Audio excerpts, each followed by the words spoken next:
जय Shri Krishna to all. Welcome to our YouTube channel commerce classes. मैं हूं आपकी अपनी प्रियंका मिश्रा। हम लोग कर रहे हैं यूजीसी नेट के regarding first paper higher education unit number 10। Okay, तो हमने अभी तक हमारा फर्स्ट चैप्टर एनसाइंड एजुकेशन से रिलेटेड किया कि पहले हमारी एजुकेशन क्या थी, फिर उसका डिक्लाइन स्टेज कैसे आया, किस तरीके से हमारी एनसाइंड एजुकेशन पिछड़ गई और वोकेशनल एजुकेशन चलती है।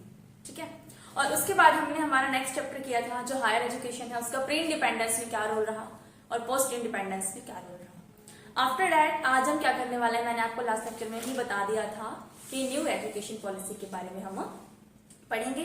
ठीक है, तो न्यू एजुकेशन पॉलिसी का मैं कुछ बताते हैं पहले आपको। न्यू एजुकेशन पॉलिसी के अंदर क्या आया, काफी सारे रूल्स एंड रेगुलेशंस को चेंज किया गया और ये थर्ड मेजर चेंज है हमारे इंडिया में आफ्टर इंडिपेंडेंस। आजादी के बाद में थर्ड टाइम ऐसा हो रहा है जब ये चेंजेस आए हैं एजुकेशन के अंदर।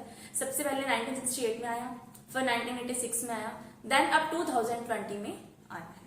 ओके, उन दोनों में कुछ ज्यादा मेजर चेंजेस नहीं हो पाए थे, लेकिन जो इस बार का है बहुत ज्यादा बड़े लेवल पर चेंज हुआ है। बहुत सारे रूल्स रेगुलेशंस को चेंज किया गया है, बहुत सारी नई पॉलिसीज बनाई गई है हमारी एजुकेशन के रिगार्डिंग इसके अंदर। ओके, जिनमें से कुछ तो फॉलो अप हो चुके हैं, कुछ का फॉलो अप होना बाकी है, जिसको हम अचीव करेंगे। तो मतलब इंडिया को ना नंबर 1 पे लाना वर्ल्ड के अंदर, उसका टारगेट हमने 2040 तक का रखा है।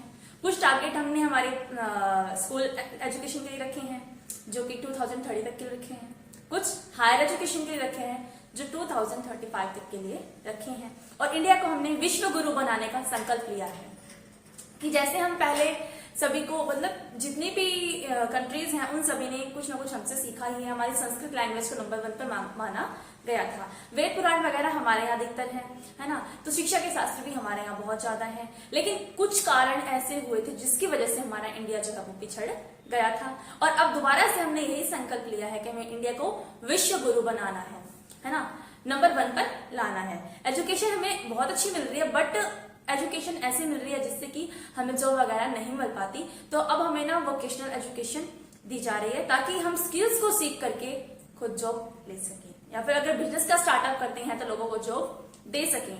तो इस तरीके के जो काम है वो हमारे यहाँ पर अब स्टार्टअप हो चुके हैं। अब खुद देखिए हमारे यहाँ पर एम्प्लॉयर्स को वेजेस इतने कम मिलते हैं कि वो यहाँ से काम सीख करके बाहर जाते हैं करने के लिए, बाहर से अर्निंग करते हैं। ठीक है, तो जो पर्सन बाहर काम कर रहा है यहाँ पर पढ़ लिख करके, तो अगर वो इंसान यहाँ पर काम करेगा तो यहाँ की ग्रोथ बहुत अच्छी होगी और हमारा इंडिया जो है वो एक डेवलप्ड कंट्री बन जाएगा। तो हमें कुछ ऐसा करना है, यहाँ के बच्चे पढ़ के यहीं पर काम करना चाहिए, बाहर ना जाना चाहिए, है ना।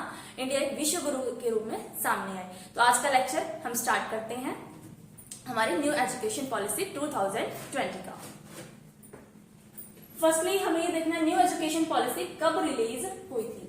Released on 29 July 2020 by Ministry of Education after 34 year। कि 34 सालों के बाद में मतलब ट्रांसफॉर्म किया गया है एजुकेशन को। कब? 29 जुलाई 2020 को किसने किया? Ministry of education. और ये काम पहले कौन संभालता था? MOE वाला MHRD। ठीक है, तो MHRD को भी चेंज किया गया है MOE के अंदर। MHRD क्या है? Ministry of human resource development, जिसमें ह्यूमन रिसोर्स को डेवलप किया जाता था वो थी MHRD। अब उसको चेंज करके क्या बनाया गया है? MOE, ministry of education. Process कब स्टार्ट हुआ था? 2015 में, तब MHRD थी जब नीति आयोग था, नीति आयोग आया था। ठीक है, उस टाइम पर MHRD थी। ये प्रोसेस स्टार्ट हुआ 2015 में और चेयरमैनशिप किसकी थी? डॉक्टर के कस्तूरी रंगन। कस्तूरी रंगन की के टाइम पर जो है ड्राफ्ट प्रिपेयर किया गया, लेकिन इसमें TR सुब्रमण्यम जो है उनका नाम भी आता है। तो committee for evaluation of new education policy led Shri TSR Subramanian was the chairmanship of committee. The committee submitted the report in May 2016। जब TSR सुब्रमण्यम जी थे तो उनकी कमेटी के अंदर 2016 में इसकी रिपोर्ट पेश हो चुकी थी। ड्राफ्ट को प्रिपेयर हुआ जब डॉक्टर के कस्तूरी रंगन की चेयरमैनशिप थी तब। और ये पॉलिसी कब आई? 29 जुलाई 2020 को आ गई, जिसमें बहुत सारे रूल्स रेगुलेशन थे और ये थर्ड मेजर चेंज था हमारे एजुकेशन सिस्टम के अंदर आफ्टर इंडिपेंडेंस। नाउ अब देखते हैं आगे हमें क्या बताया गया है। तो the emic cleared by the cabinet is only the third major rank, ये तो मैंने आपको बता दिया। और उससे पहले कब हुए थे वो मैंने आपको बताया 1968 और 1986। पर्पस क्या रहे NEP के? पर्पस क्या है? To make India a global knowledge super power. अभी मैंने आपको बताया कि इंडिया को हमें विश्व गुरु बनाना है ना, तो इंडिया को क्या बनाना था? ग्लोबल नॉलेज सुपर पावर, यानी कि इंडियन लोगों के पास में हर चीज की नॉलेज होनी चाहिए। तो इससे रिलेटेड क्या बताया है कि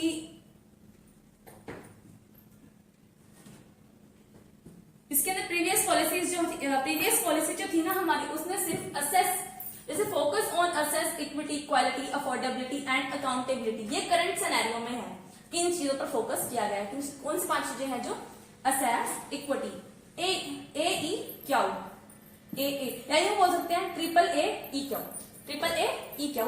इसको हम लोग कैसे याद कर सकते हैं? ट्रिपल ए यानी कि access, affordability, accountability, triple A, E और क्यू, इक्विटी और क्वालिटी। और पहले सिर्फ 2 चीजें थी, असेस और इक्विटी, ठीक है। इसका मतलब क्या है? असेस मीन्स क्या है कि जो इसकी पहुंच है, एजुकेशन की पहुंच हर वर्ग तक होनी चाहिए, हर कोई पढ़ लिख सके। और इक्विटी यानी कि समानता, समान रूप से सभी को एजुकेशन प्रोवाइड की जा सके। लेकिन इसके साथ में ये सब चीजें भी अब आ गई हैं। क्यों आ गई हैं? ताकि लोगों को स्किल्ड पर्सन किया जाए, उन्हें जॉब वगैरह भी दी जा सके, ठीक है। अब हमारा फोकस किस पे है? पहले असेस, कि हर पर्सन को एजुकेशन प्रोवाइड करवाना, एटलीस्ट प्राइमरी एजुकेशन तो होनी ही चाहिए। और 6 to 14 की एज के बच्चों के लिए तो कंपल्शन कर दिया गया है कि गवर्नमेंट के द्वारा उनको फ्री दी जाएगी एजुकेशन, ठीक है।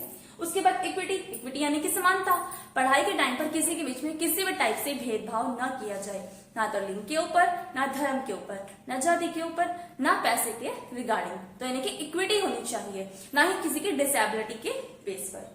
फिर आता है क्वालिटी एजुकेशन, यानी कि एजुकेशन तो प्रोवाइड करवाएं, लेकिन इस तरीके से करवाएं कि वो पर्सन 360 डिग्री इंप्रूव हो सके, ना कि सिर्फ उसकी एजुकेशन पर फोकस करें, यानी कि उसकी मेंटल हेल्थ, फिजिकल हेल्थ, हर चीज के ऊपर फोकस किया जाना चाहिए। तो ये हमारा आता है क्वालिटी के अंदर। अफोर्डेबिलिटी यानी कि जो एजुकेशन है इतनी मतलब फीस को इस तरीके से रखा जाए कि उसे हर कोई अफोर्ड कर सके, और जो लोग अफोर्ड नहीं कर सकते उनके लिए कुछ जो सीटें हैं उनको रिजर्व रखा जाए ताकि उन्हें उसके अकॉर्डिंग पढ़ाया जा सके। देन आता है हमारा अकाउंटेबिलिटी यानी कि जो बच्चे पढ़ कर गए हैं हमारे पास से, उनको जॉब वगैरह मिली या नहीं मिली, अगर नहीं मिली तो कहाँ हमारे अंदर कमी रह गई, इस चीज को देखने की अकाउंटेबिलिटी भी हमारी होनी चाहिए। तो न्यू एजुकेशन पॉलिसी के अंदर इन 5 चीजों को देखा गया है, ट्रिपल ए, ई और क्यू। ट्रिपल ए कौन कौन से हैं? Assess, affordability and accountability, assess, affordability and accountability. Next हमारा है इक्विटी और क्वालिटी, ठीक है। ट्रिपल ए, ई और क्यू, इस तरीके से आपको याद करना है। तो हमारा पर्पस जो मेन यही है, एक तो इंडिया को ग्लोबल नॉलेज सुपर पावर बनाना, दूसरा फोकस करना है इन 5 चीजों के ऊपर। न्यू एजुकेशन पॉलिसी की मेन जो बात थी वो यही थी। अच्छा, न्यू एजुकेशन पॉलिसी की कुछ बेसिस हैं, प्रिंसिपल्स हैं, उनको देखते हैं क्या है। First, multi disciplinary and holistic education. Holistic मतलब कि किसी को भी इस तरीके से पढ़ाना कि उसका होल इंप्रूवमेंट हो सके, कंप्लीट रूप से वो इंप्रूवमेंट हो सके, ठीक है। मल्टी डिसिप्लिनरी मतलब कि उसको एक साथ काफी सारी चीजों को सिखाया जाना। ऐसा नहीं कि सिर्फ हमने उसको पढ़ाई करवा दी, डिग्री दे दी, कोई काम के लायक वो ना बचा, या लोगों से वो गलत बिहेव कर रहा है, दैट्स रॉन्ग। उसको हर चीज का पता होना चाहिए। तो मल्टी डिसिप्लिनरी यानी कि हर चीज सिखाई जाएगी, ओके। तो और होलिस्टिक उस बंदे को पूर्ण रूप से डेवलप किया जाए जो भी एजुकेशन ले रहा है। तो पहला फोकस तो हमारा यही था। Next, emphasis on conceptual understanding, creative and critical thinking, ethics and human constitutional values and life skill. इसके अंदर क्या है कि हमने ध्यान दिया कंसेप्चुअल अंडरस्टैंडिंग की, उस इंसान की जो मतलब मानसिक क्षमता वो इस तरीके की होनी चाहिए कि वो हर चीज को अंडरस्टैंड कर सके। वो पर्सन क्रिएटिव हो, सीखने की खुद की इच्छा उसकी हो, मतलब कोई भी चीज सीखे तो उसकी जो इच्छा है वो बढ़ती जाए, और सीखना है और सीखना है और सीखना है, ठीक है। और सीखने के बाद वो उसे अपनी लाइफ में उस चीज का यूज कर सके। तो इन चीजों पर ध्यान दिया जाता है। Next, regular formative assessment for learning. अब इसमें क्या हुआ कि थर्ड बात ये थी कि रेगुलेटिव फॉर्मेटिव मतलब जो पर्सन सीख रहा है उसका रेगुलर यानी कि डेली बेसिस पर फॉर्मेशन करना। कब करेंगे? जब वो क्लास के अंदर होगा तब, ठीक है, कि उसने क्या किया, उसके बाद उसका रिजल्ट बोले तो मतलब उससे हम क्वेश्चनिंग वगैरह करते हैं, जो हमने सिखाया उसको सुनने की कोशिश करते हैं कि उसने कितना सीखा, यानी कि उसको फॉर्मुलेट करते हैं डेली बेसिस पर। नेक्स्ट हमारा है इक्विटी एंड इंक्लूजन। इक्विटी यानी कि सभी को समान रूप से देखना। Teacher and faculty as the heart of learning purpose. Teacher और फैकल्टी, टीचर्स जो हैं हमारे स्कूल के अंदर, कॉलेजेस के अंदर या फिर बाकी फैकल्टीज हैं, उन सभी मतलब बिल्कुल अच्छे तरीके से उनकी सीट्स को फुलफिल किया जाना चाहिए। तो ये न्यू एजुकेशन पॉलिसी के कुछ प्रिंसिपल्स थे जो हमने पढ़े, जिसमें हमने पढ़ा मल्टी डिसिप्लिनरी, किसी भी स्टूडेंट को होलिस्टिक रूप से एजुकेट करना, स्किल्स सिखाना, रेगुलर उसके असेसमेंट्स करना और इक्विटी और इंक्लूजन के बारे में। फिर आता है कुछ फीचर्स है न्यू एजुकेशन पॉलिसी की जो स्कूल लेवल पर है और हायर एजुकेशन के लेवल पर है। अब स्कूल लेवल पे हम 12th तक करते हैं, ठीक है। उसके बाद हमारा हायर एजुकेशन आता है। पहले हायर एजुकेशन 3 या फिर 5 ईयर का होता था, अब 3 to 4 ईयर कर दिया गया, ठीक है। ऐसे ही पहले हमारा 10+2 वाला रूल था, ठीक है, कि 10th क्लास तक का एक पार्ट बनाया और 2 करके उसको सेकेंडरी लेवल का बना दिया गया। लेकिन अब कौन से वाला है करिकुलम 5+3+3+4 का। तो अब हम देखते हैं फीचर्स कौन सी हैं regarding school level, regarding higher education level. तो first, universalization of education pre school to secondary level with 100% GER in school education by 2030। हमने क्या माना है, GER यानी कि ग्रोस एनरोलमेंट रेशियो, कितने बच्चे एनरोल हो रहे हैं एजुकेशन के अंदर, ठीक है। तो हमने क्या बोला है कि ये माना गया है यूनिवर्सलाइजेशन करना है हमारी एजुकेशन का प्री स्कूल से सेकेंडरी लेवल तक का, कि 2030 तक 100% बच्चे एनरोल होने चाहिए एजुकेशन के अंदर। आज भी बहुत सारे पेरेंट्स ऐसे हैं जो अपने बच्चों को स्कूल भेजने से डरते हैं, या उनको पैसे की वजह से नहीं भेजते, या कुछ और वजह हो सकती है जिसकी वजह से ऐसा होता है। तो गवर्नमेंट ने क्या कहा है कि हमें 2030 तक 100% ये लेकर के आना है, यानी कि कोई भी बच्चा ऐसा ना हो जिससे प्राइमरी एजुकेशन ना मिल पाए, ठीक है। नेक्स्ट, 10+2 का जो सिस्टम था पहले वाला, यानी कि करंटली जो भी चलता रहा 2019 तक, तो 10+2 के सिस्टम को रिप्लेस किया गया किससे, 5+3+3+4।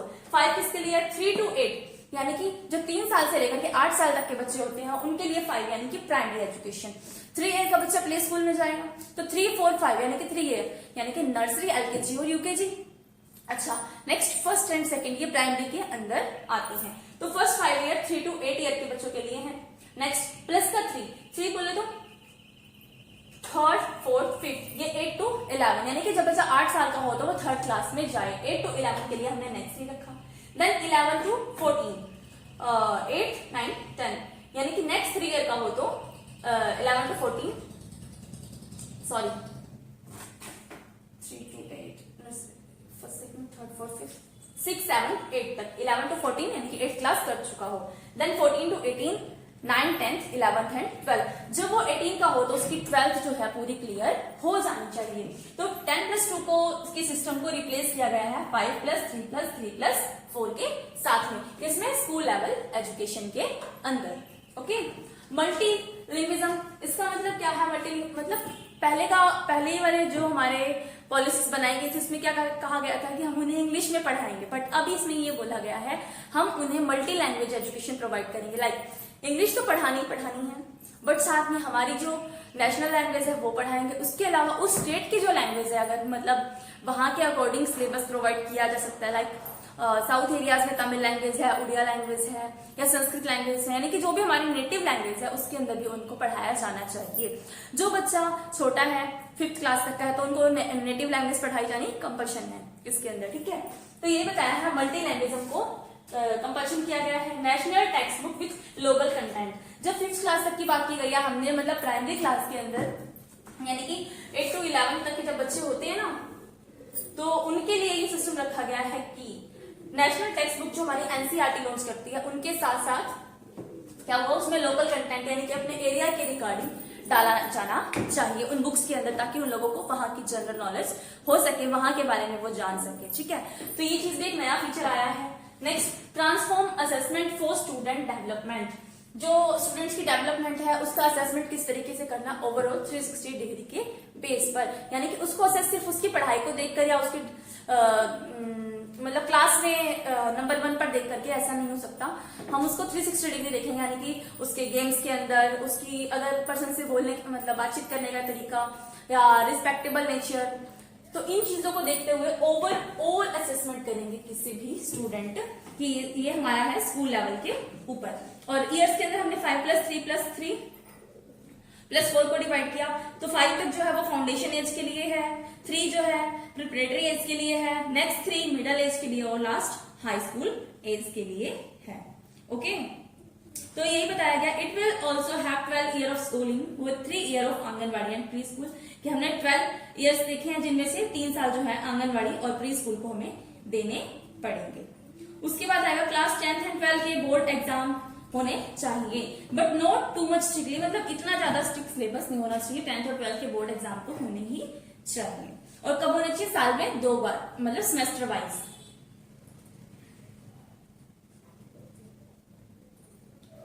और उसके बाद स्कूल गवर्नेंस ने कुछ चेंज किए हैं उनके पॉलिसीज के रिगार्डिंग प्राइवेट और पब्लिक स्कूल के लिए। कुछ ऐसे रूल्स हैं जो दोनों को मानने पड़ेंगे, और कुछ ऐसे रूल्स हैं जो अपने आप वो लोग सेटअप कर सकते हैं, कौन से? पब्लिक और प्राइवेट स्कूल के रिगार्डिंग। ठीक है, देन है teaching up to at least grade 5 in a mother tongue. ये तो मैंने आपको बता दिया कि नेटिव लैंग्वेज में पढ़ाया जाना बहुत ही जरूरी है। उसके बाद असेसमेंट जो है वो 360 डिग्री पर लिया जाना चाहिए।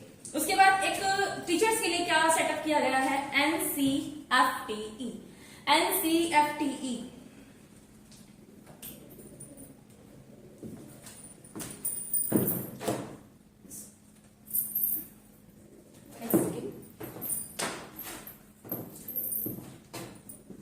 NCFTE 2021 सेटअप किया गया है फॉर टीचर्स, यानी कि टीचर्स के रिगार्डिंग, टीचर्स के रिगार्डिंग किया गया है।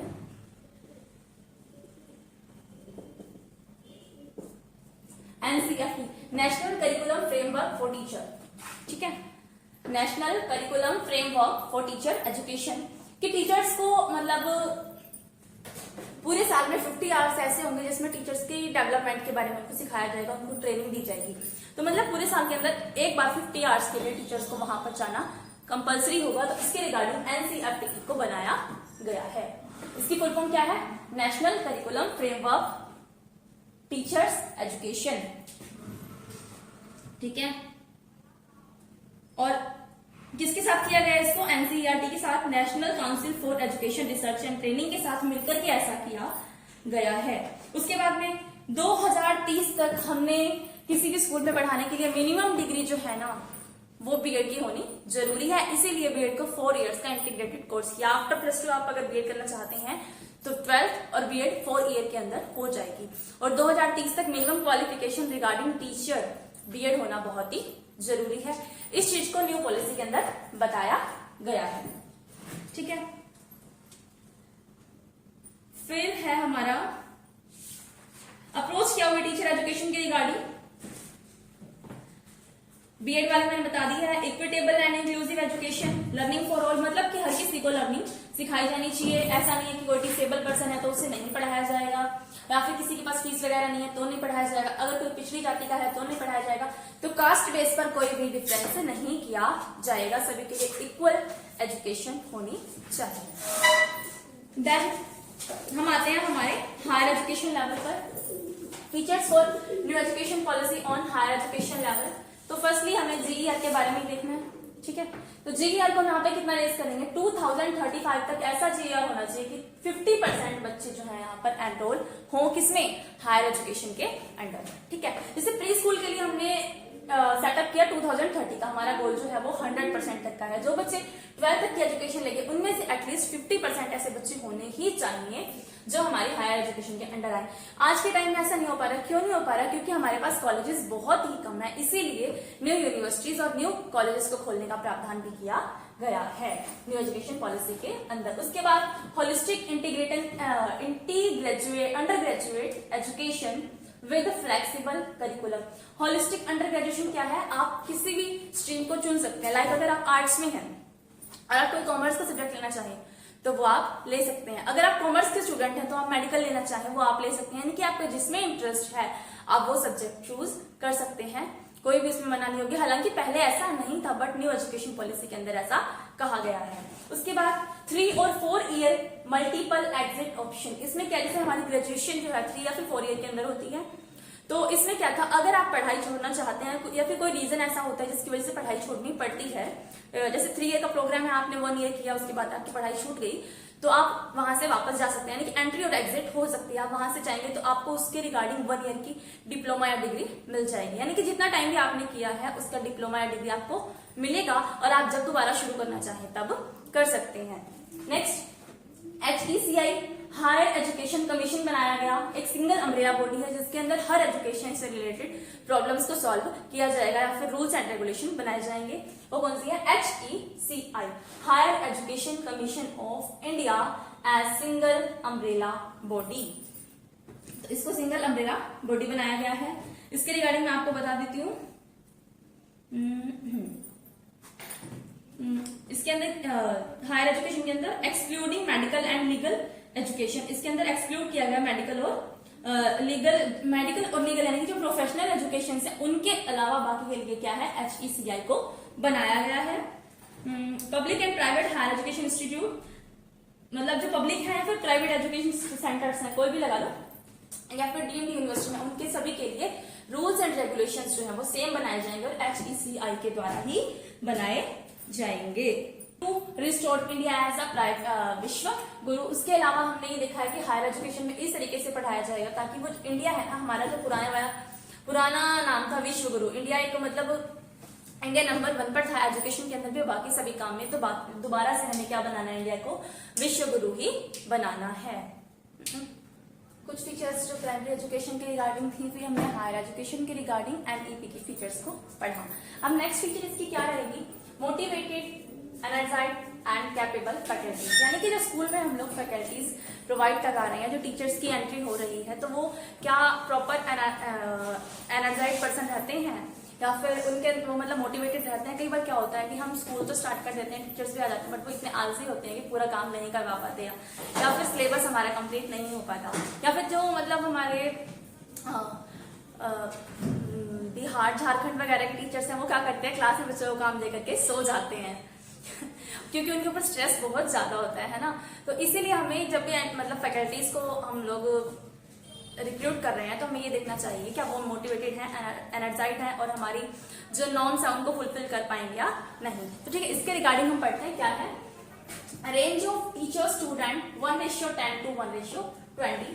रेंज क्या रखी गई टीचर स्टूडेंट के बीच की, अगर 1 टीचर 10 स्टूडेंट होने चाहिए। नेक्स्ट, 1 टीचर 20 स्टूडेंट हो सकते हैं बट अकॉर्डिंग टू क्लास या फिर अकॉर्डिंग टू योर सिलेबस, कि आप किस तरीके की चीज को पढ़ा रहे हो या किस तरीके की आपकी क्लास है, किस चीज के रिगार्डिंग है। तो इन चीजों को देखते हुए आप इसको चेंज कर सकते हो 1 to 10 या फिर 1 to 20, यानी कि 1 टीचर तो 10 स्टूडेंट या फिर 1 टीचर तो 20 स्टूडेंट मैक्सिमम हो सकते हैं, इससे ज्यादा नहीं होने चाहिए। आपका स्टाफ जो है प्रॉपर होना चाहिए। Next, equity and inclusion of higher education. Higher education के रिगार्डिंग ये बताया गया है कि इक्विटी होनी चाहिए और इंक्लूजन होना चाहिए। जो बच्चे प्राइमरी और अपने स्कूल एजुकेशन को कंप्लीट करके आए हैं तो उनमें ऐसा नहीं है कि हाँ हम इन लोगों को देंगे एडमिशन और इनको नहीं देंगे, तो वहां पर भी इक्वालिटी होनी चाहिए। ओके, या फिर हम लोग मतलब जाति भेदभाव करते हैं या जगह का भेदभाव करते हैं कि वो इस जगह से आया है या फिर इस जगह से आया है, तो उसके रिगार्डिंग ऐसा नहीं होना चाहिए। या फिर कोई पर्सन नॉन है तो उसको पहले सीट दे दी, बाकियों को नहीं दी, तो भी ऐसा नहीं किया जाना चाहिए, यानी कि सबको इक्वालिटी मिलनी चाहिए। Next, teacher education vocation. Teacher education के रिगार्डिंग क्या बताया गया है, टीचर एजुकेशन के रिगार्डिंग ये रूल बनाया गया है कि 2025 तक बहुत सारे इंस्टीट्यूट खोले जाएंगे जिनमें टीचर्स के एजुकेशन से रिलेटेड जो शिक्षा है वो प्रोवाइड करवाई जाएगी। ओके, और ये 4 ईयर के इंटीग्रेटेड कोर्स होंगे जिनमें बीएड हो गया, डीएड हो गया, एमएड हो गया, फिर एजुकेशन रिलेटेड एलिमिनेटेड डिप्लोमा वगैरह है वो प्रोवाइड करवाया जाएगा, यानी कि बहुत सारे ऐसे और भी कॉलेजेस ओपन होंगे जो एजुकेशन रिलेटेड क्लास प्रोवाइड करवाएंगे टीचर्स को।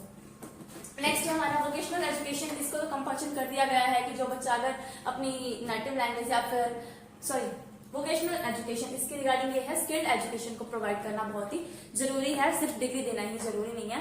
मतलब हमारे इंडिया में स्किल्ड एजुकेशन बहुत कम प्रोवाइड की जाती है, इसके अलावा यूएसए है, साउथ कोरिया है, तो वहां पे स्किल रिगार्डिंग एजुकेशन बहुत ज्यादा प्रोवाइड की जाती है ना। तो इसी को मतलब अब हमने स्टार्टअप किया है कि वोकेशनल एजुकेशन जो है हमारे यहाँ पर होनी चाहिए। तो इसके रिगार्डिंग मैं बताऊँ आपको, इंडिया में लेस देन 5% इंडियन वर्कफोर्स है जो कि वोकेशनल एजुकेशन को रिसीव करे, यानी कि 5% भी पूरी नहीं है। इसके अलावा जो यूएसए है उसमें 50%, जर्मनी में 76% और साउथ कोरिया में 96% स्किल्ड एजुकेशन को लेते हैं। अब आप खुद देखिए कि हमारे यहाँ पर सिर्फ डिग्री डिस्ट्रीब्यूट होती है, स्किल्ड एजुकेशन नहीं मिल पाती, जिससे कि हमारा जो इंडिया है वो ग्रो नहीं कर पा रहा। इसकी जगह पर यूएसए और साउथ कोरिया से कंपैरिजन करें तो वहां कितने ज्यादा लोगों को स्किल्ड एजुकेशन जो है वो प्रोवाइड की जाती है ना। तो इस चीज को देखना जरूरी है। उसके अलावा करंटली जो हमारा जीईआर है, जीईआर रेशियो 32% है, ठीक है। तो वोकेशनल एजुकेशन भी हमारे यहाँ पर कंपल्शन किया गया है, जो हमें 2025 तक हमने ये बोला एटलीस्ट 50% ऐसे लर्नर होने चाहिए हायर एजुकेशन के अंदर, जो कि हमारे सस्टेनेबल डेवलपमेंट प्रोग्राम एसडीजी जो हमने 2030 के लिए गोल बना के रखा था उसको मतलब अचीव करने में हमारी हेल्प कर सके, और उनको वोकेशनल एजुकेशन यानी कि स्किल रिलेटेड एजुकेशन प्रोवाइड की जानी कंपल्सरी है। नेक्स्ट आता है हमारा, इसमें जैसे लोक विद्या है, नॉलेज डेवलपमेंट इन इंडिया, और उसके अलावा MOE Ministry of Education, NCIVE National Committee for Integration of Vocational Education. तो ये सब मिलकर के यहाँ पर इसके रिगार्डिंग काम कर रहे हैं। किसके रिगार्डिंग? वोकेशनल एजुकेशन के रिगार्डिंग। कौन कौन? एमओई, एनसीआईवीई और लोक विद्या। तो ये सभी मिलकर के हमारे वोकेशनल एजुकेशन के रिगार्डिंग काम कर रहे हैं। फिर आता है प्रोफेशनल एजुकेशन। प्रोफेशनल एजुकेशन भी क्या है? वही हमारे एग्रीकल्चर की, लॉ की, हेल्थ केयर की या फिर टेक्निकल एजुकेशन जो है वो प्रोवाइड करवाई जाएंगी प्रोफेशनल एजुकेशन के रिगार्डिंग। फिर आता है effective governance and leadership for higher education institution, कि जो गवर्निंग है वो कौन करेगा इन सबकी, तो इसके रिगार्डिंग इफेक्टिव कब होगा? तो ये बता रहा है it plays an important role in making the culture of merit and innovations in. तो हम ये बोल रहे हैं कि हम अपने कल्चर को भी आगे बढ़ाना चाहिए हायर एजुकेशन के साथ साथ, मतलब इसके अंदर हमारे कल्चरल एक्टिविटीज जो है उनको भी इंक्लूड किया जाना चाहिए, ठीक है। और इसके रिगार्डिंग जो इसका मेन पर्पज है वो कौन दे रहा है? बोर्ड ऑफ गवर्नर जो है वो दे रहे हैं, consisting a group of highly qualified and dedicated people. This will be also responsible for meeting all regulatory and guidelines authority by the National Higher Education Regulatory Authority। कि board of governance जो है ना उसने एक group बनाया है highly qualified लोगों का, जो कि इस अथॉरिटी को मतलब बांटते हैं किसके अंदर? NHERA, नेहरा के अंदर, national higher educational regulatory authority के अंदर। फिर आता है नेशनल असेसमेंट सेंटर। कौन कौन से हैं नेशनल असेसमेंट सेंटर? तो हाँ, नेशनल असेसमेंट सेंटर जो हमारे यहाँ है वो है परख। परख का मतलब क्या है? किसी बंदे को 360 डिग्री से देखना। परख में पहला पी से क्या बनता है? परफॉर्मेंस, किसी भी पर्सन की परफॉर्मेंस बेस पर उसे एनालाइज करना। देन ई फॉर असेसमेंट, कि मतलब उसको असेस करते रहना एवरी टाइम, मतलब डेली बेस पर, ठीक है। नेक्स्ट आर से रिव्यू, जो भी वो एक्टिविटी कर रहा है उनको रिव्यू करते रहना। एंड एनालिसिस ऑफ नॉलेज, उस पर्सन की नॉलेज को देखना, क्या जितना हमने उसे सिखाया क्या उसने उतना हमें रिस्पॉन्ड दिया, या उस चीज को उसने अपनी लाइफ में फॉलो किया या नहीं किया। फॉर होलिस्टिक डेवलपमेंट, किसी की भी पूरी की पूरी 360 डिग्री चेकिंग के लिए हमने ये परख असेसमेंट बनाया है। ये हमारा नेशनल असेसमेंट सेंटर है, ठीक है। तो इसके रिगार्डिंग क्या है? Self assessment by student in addition to existing teacher evaluation sheet. तो इसमें क्या है? अगर कोई स्टूडेंट चाहे तो खुद का असेसमेंट कर सकता है, इसके साथ में अगर उसे टीचर की हेल्प चाहिए तो टीचर की हेल्प भी मिल सकती है। मल्टीपल एंट्री एग्जिट ऑप्शन मैंने आपको बताया कि अंडर ग्रेजुएट डिग्री में आप चाहो तो 1 ईयर कर सकते हो, आप चाहो तो 2 ईयर कर सकते हो, कभी भी जा सकते हो, कभी भी आ सकते हैं। और जब भी आप जाएंगे तो उसके रिगार्डिंग आपको डिप्लोमा या डिग्री प्रोवाइड करवाई जाएगी, और जब आप आना चाहेंगे तो वो डिप्लोमा दिखा करके आप उसके आगे का कोर्स जो है कंटिन्यू कर सकते हैं। यानी कि कभी भी आप अपनी पढ़ाई को छोड़ना चाहे तो छोड़ सकते हैं और कंटिन्यू करना चाहे कर सकते हैं, चाहे वो एज ग्रुप कोई भी हो। फिर आता है हमारा एक ऑटोनोमस बॉडी बनाई गई है, ये टेक्नोलॉजी रिलेटेड है और फॉरेन रिलेटेड है। कौन सी? National Education Technology Forum. Foreign से रिलेटेड जो टेक्नोलॉजीज हैं उनको अचीव करने के लिए ये बनाई गई है। It also paves the way of foreign university to set up campus in India. And ETF जो है नेशनल एजुकेशन टेक्नोलॉजी फोरम के अंदर क्या है, जो फॉरेन की यूनिवर्सिटीज हैं उनसे कहा गया है कि आप अपना सेटअप इंडिया में लेकर के आइए और हमारे स्टूडेंट्स को अपनी स्किल, अपनी टेक्नोलॉजी जो है वो सिखाइए, ठीक है। ये किसके अंडर आता है? NETF के अंडर। उसके बाद फिर वही परख के बारे में मैंने आपको बताया था। देन उसके अलावा जेंडर इंक्लूजन फंड जो है वो दिए गए हैं जेंडर इंक्लूजन फंड। किस लिए? ताकि स्पेशल एजुकेशन जोन जो है उनको भी मिल सके। स्पेशल एजुकेशन जोन में SEZ के अंदर हमारे 7 एरियाज आते हैं, जो कि मेघालय, मणिपुर और उस साइड वाले जितने 7 सिस्टर्स हम इनको बोलते हैं, ठीक है, वो SEZ के अंडर आती हैं। तो इनके रिगार्डिंग भी कुछ हेल्प की गई है। वो हेल्प क्या है, हाँ, जैसे डिसएडवांटेज रिलीजन के बेस पे या ग्रुप के बेस पे है तो उनके रिगार्डिंग। फिर आता है नेशनल इंस्टीट्यूट बनाए गए किसके लिए, पाली, पर्शियन एंड प्राकृत लैंग्वेज के रिगार्डिंग। अगर कोई भी अपनी लैंग्वेज रिलेटेड एजुकेशन करना चाहता है तो वो भी कर सकते हैं। और इसका एम क्या है, हम लोग क्या चाहते हैं, एजुकेशन का जो GDP है वो कितना होना चाहिए, 6% तक जो हमने इन्वेस्टमेंट कर रखी है, फिर हमारा प्रॉफिट वगैरह तो उसका 6% जो है वो हमें किस पर, एजुकेशन पर खर्च करना चाहिए। हालांकि अभी ऐसा नहीं हो रहा और ये बात काफी टाइम से कही जा रही है। फिर एजुकेशन इन इंडिया में एजुकेशन जो है वो किस रूल्स के अकॉर्डिंग आया था, तो कॉन्स्टिट्यूशनल जो प्रोविजन हमारा बना था पार्ट नंबर 4 आर्टिकल नंबर 45 और आर्टिकल नंबर 39F DPSP के रिगार्डिंग जो हमारा एजुकेशन है वो इंडिया के अंदर इस आर्टिकल के तहत आया था। अब DPSP क्या है वो हम बताते हैं आपको, directive principle of state policy, कि स्टेट के रिगार्डिंग कौन सी पॉलिसीज वगैरह बनाई गई हैं। A provision for state funded as well as equitable and accessible education, कि इसमें स्टेट जो हमारे स्टेट से एजुकेशन प्रोवाइड करवा रहे हैं तो वो अच्छे से एसेस कैसे कर सकते हैं, लोगों को इक्वालिटी कैसे दे सकते हैं, मतलब किसी भी चीज का भेदभाव वहां पर नहीं होना चाहिए, ना जातिगत ना फाइनेंशियल। ओके, हर पर्सन को एजुकेशन मिलनी चाहिए। तो इसके रिगार्डिंग DPSP के अंदर कॉन्स्टिट्यूशन में प्रोविजन बनाया गया है। 46 अमेंडमेंट के अंदर जो कॉन्स्टिट्यूशन था 1976 में बना हुआ उसको मूव अप किया गया कंकरेंट लिस्ट में। 42nd अमेंडमेंट के बाद में ऐसा हुआ है कि इसे मूव अप किया गया कंकरेंट लिस्ट में। उसके अलावा RTE right to education act बनाया गया 2009 में, जिसमें प्राइमरी एजुकेशन को कंपल्सरी किया गया 6 to 14 ईयर एज स्टूडेंट्स के लिए, जिसमें कहा गया कि चाहे उन बच्चों को फ्री ऑफ कॉस्ट एजुकेशन दी जाए पर देनी जरूरी है। उसके अलावा 25% रिजर्वेशन रखा गया डिसएडवांटेज सेक्शन के लिए, चाहे वो मतलब हेल्थ के रिगार्डिंग डिसएडवांटेज हो, चाहे वो उसकी कास्ट बेस पर हो या फिर रिलीजन बेस पर हो, ठीक है। तो उनके लिए 25% सीटों को जो है वो रिजर्व रखा गया है। अच्छा, जो न्यू एजुकेशन पॉलिसी आई है उसको इम्प्लीमेंट किसने किया, राष्ट्रीय शिक्षा अभियान RSA के तहत किया गया है, जिसमें RSA में क्या हुआ था, RSA के अंदर हाँ सेंट्रल एडवाइजरी बोर्ड जो है उन्होंने इम्प्लीमेंट किया था, जिसके अंदर 30 मेंबर्स जो थे वो होने कंपल्सरी थे, जिसमें 2/3 वो पर्सन थे जो कि या तो रिसर्चर होंगे या एजुकेशनलिस्ट होंगे या लीडिंग प्रोफेशन यानी कि प्रोफेशनल पर्सन रहे होंगे, तो वो पर्सन 2/3 होने जरूरी थे। 30 लोगों की मीटिंग के अंदर जब पॉलिसी इंप्लीमेंट हुई थी, कहां पर, राष्ट्रीय शिक्षा अभियान के तहत, ठीक है। The RSA will have permanent secretary of राष्ट्रीय शिक्षा आयोग। इसका जो परमानेंट सेक्रेटरीट है वो कहाँ है,